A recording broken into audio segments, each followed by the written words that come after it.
Social media platforms. Some sites work better than others, and it really depends on the purpose. Based on the purpose, we will select a particular platform. If we have the resources to engage with people using many platforms and sites as humanly possible, then fantastic. If we don't, then we have to be a bit more selective. The particular ones that work really well or still work really well, Facebook and YouTube, they really dominate this particular market. But then again, things like TikTok have come a really long way very, very quickly. And if you think about the success of TikTok, it goes back to that thing we were just talking about, which is the attention span aspect. You know, back in the old days, you give people longer pieces of content, no problem. They'll sit there, they'll absorb it.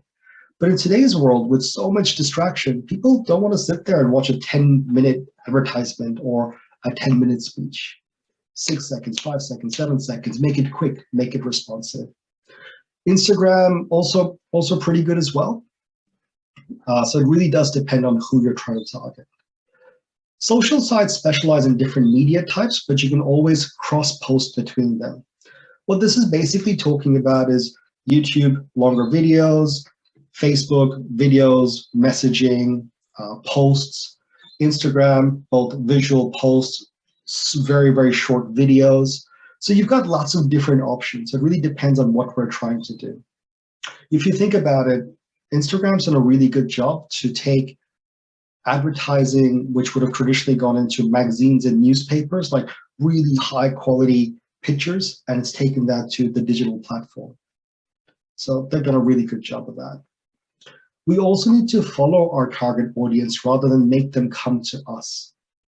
So that's a really interesting point as well, which basically means that we need to always go back and double check and triple check to make sure that what we are still doing is still relevant to our customers. This world in which we live is really interesting. If you go back 20 years or you go back 10 years, think about when you guys were younger. Anything and everything would come out, but it would stay for a very long period of time. Today, with so much happening in the world being more interconnected, things change really quickly. Whether it's fashion, whether it's food, whether it's music, whether it's movies, it's always changing. Do you guys remember when you were younger, you go to the cinema hall and the movie of the summer is this? 3 months later, it's still this. 4 months later, maybe it's still there. Today, movie comes out, it's this. 2 weeks later, it's gone. So it's a really different market space in which we live in. And social media in particular, it moves really quickly because the influences are not just local, it's global, which makes it potentially very powerful.